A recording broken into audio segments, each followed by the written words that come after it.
And of course, the other issue is that many theological faculty believe that philosophy is simply irrelevant. That it's irrelevant to the big questions. These faculty members may believe that major questions for contemporary men and women have to do with political questions of the inequality, of the distribution of resources, and they don't see how studying Aristotle or particularly figures within the Neoplatonic faculty would be useful for dealing with these issues. Most importantly, however, is this, that many people just no longer believe that theology makes truth claims the way that philosophy does or did. Now, to get into this question would take the rest of the lecture. But I just want to say this, that many philosophers, of course, are concerned with what statements really have meaning. And of course, they could say that the statement, the cat is on the mat, has meaning if and only if there is a cat on the mat. And it is true if and only if the cat is on the mat. There is a cat, there is a mat, and the cat is on the mat. So the idea here is that the statement has meaning because it corresponds somehow to some states of affairs. And for all kinds of reasons, theologians have become quite chary of thinking that theological statements correspond, in some sense, or states of affairs. They believe that whatever's going on with theological language, it's not the kind of thing that maybe people centuries ago, or certainly thousands of years ago, would be thinking was going on with theological language. For instance, in the 4th century, of course, during the Trinitarian and Christological controversies in the 5th century, people thought that it made a lot of difference exactly what you said concerning Christ's divine human nature. But for many contemporary theologians, the specifics here really make no difference because they're going to regard the propositions about the two natures of Christ to not exactly be about the two natures of Christ. Whatever these statements are referring to, they're not referring to two different natures in Christ. They might be talking about something else. Of course, to get into this deeply at this point would take us far afield, but that's what we'll be studying during this course and during other courses that relate philosophy to theology. Okay, ultimate questions. The ultimate questions of human existence. What does philosophy say of them? Well, it says a lot. And how about the ultimate questions of human existence? What does theology say of them? Well, it says a lot as well. One of the great philosophers is a man by the name of Immanuel Kant. He lived from 1724 to 1804 in Königsberg, Germany, which is up in the Prussian area of Germany, no longer part of Germany.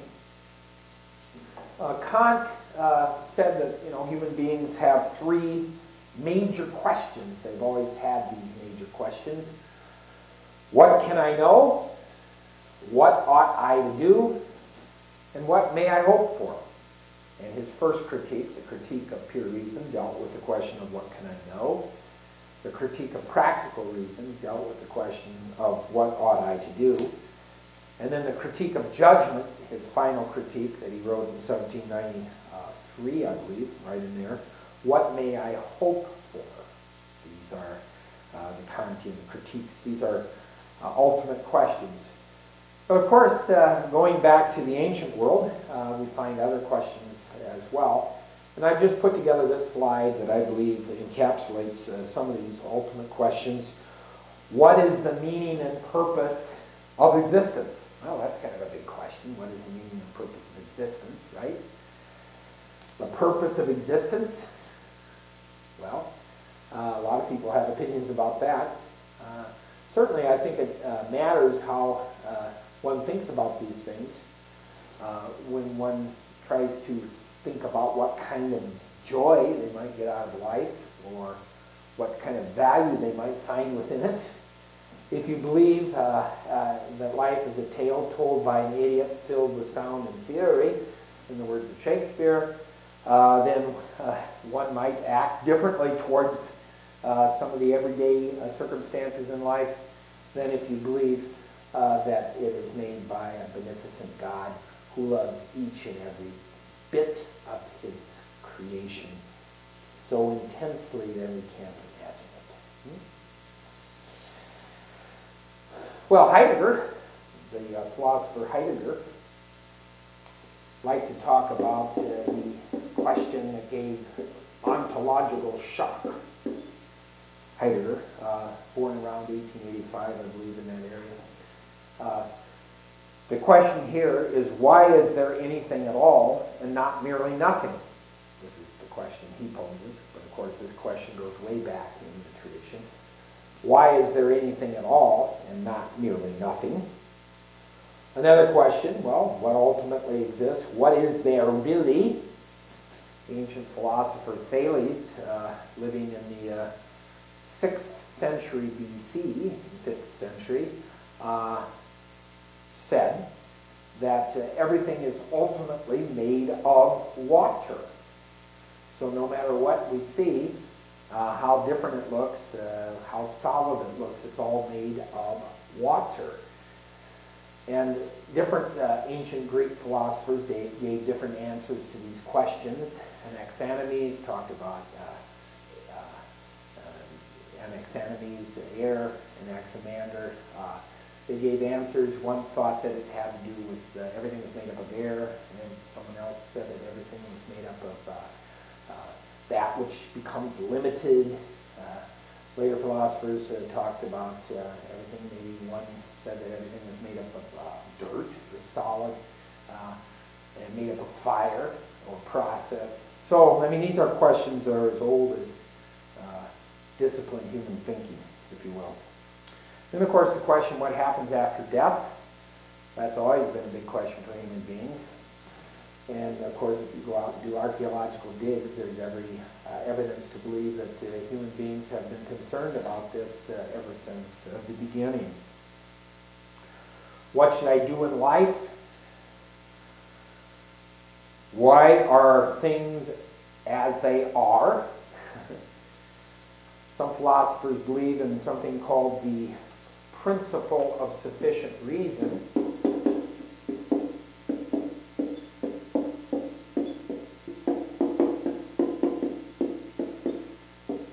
So these philosophers,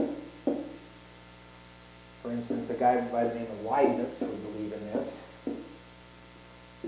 German philosopher of the 17th century who we know also invented calculus. So if you do calculus with the standard dx, dt, that's Leibniz's terminology.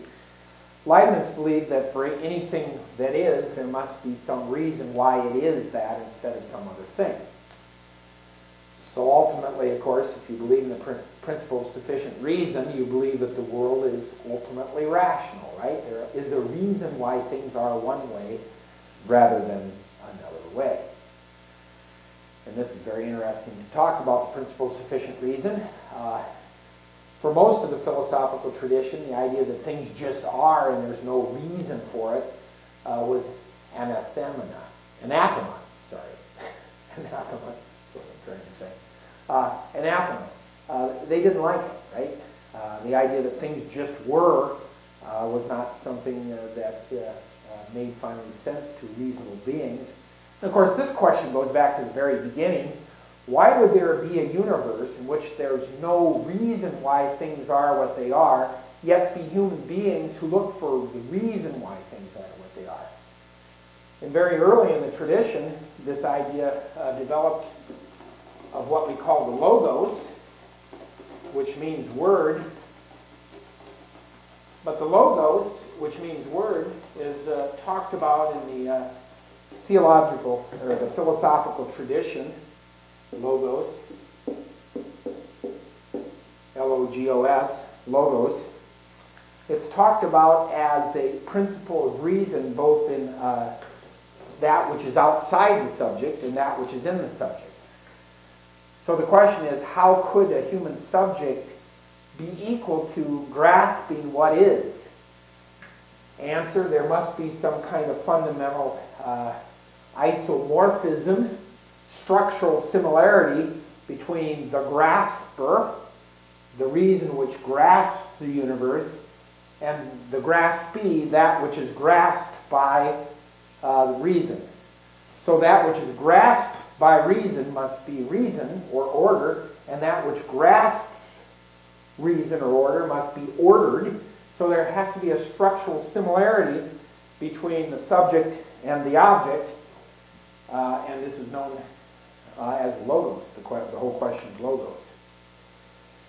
Now, I hope that wasn't too confusing, but I want you to see how amazing it is when you really think about this. What is the necessary condition for the possibility of finding order in the world? Well, it is that the human mind somehow has the capacity, right? That we somehow have the capacity to find order in the world, and if we have the capacity to find order in the world, there must be something ordered about us, right? There's some sort of formal isomorphism, a structured similarity between the world and that which grasps it. Now, if you've ever read the Bible, and I hope you have, and you read John 1:1, in the beginning was the Word, and the Word was God, and the Word was with God. In the beginning was the word there is logos, and so when the early readers of the text and hearers of the proclamation heard the word logos, they didn't hear the word word like we hear the word word. They heard something far deeper. In the beginning was the word, that is structural similarities between the grasping and the grasp, the order that makes possible knowledge and being. That's all tied up with that proposition in John 1:1. And then finally, is existence ultimately rational? And of course, Jean Paul Sartre very famously said he could never forgive God for not existing. French philosopher, died about 78, 79. Was about 80, close to 80 when he died, so it would be around 1900 to 1978. Obviously, I don't have the dates here, but it's very close.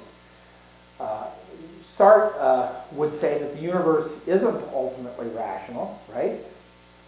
But yet, there's something very sad about that. He could never forgive the universe for not being rational, could never forgive God for not existing.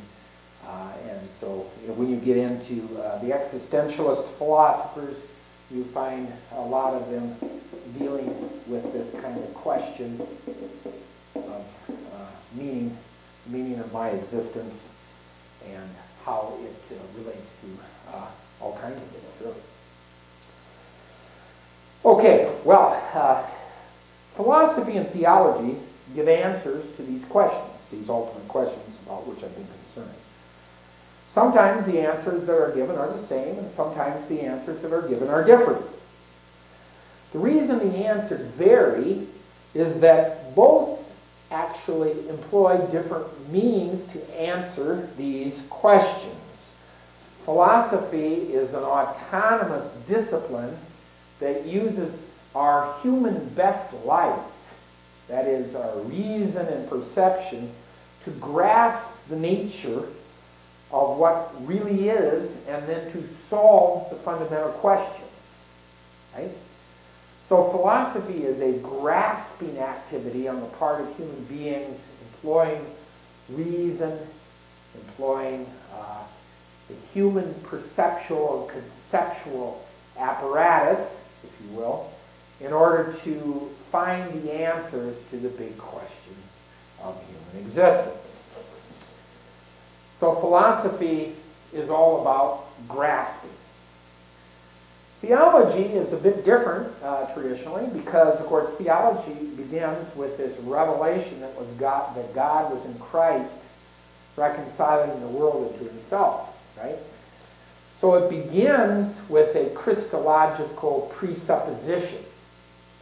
Theology, Christian theology, begins with the Christological presupposition that Christ is somehow the answer to the questions of human existence.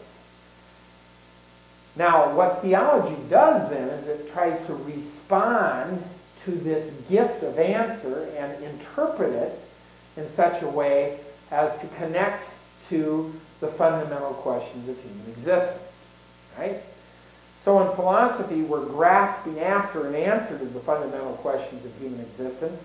So we're staying in the question, going after the answer. In theology, it's a bit different. We got the answer, but we just don't know how it connects to the questions, right? So we've got to show how this Christ event really is the answer to the questions of human existence. And you can see my little guy there, he's looking left and to the right, trying to figure out philosophy's going this way, and theology's coming this way, and it can all be somewhat confusing.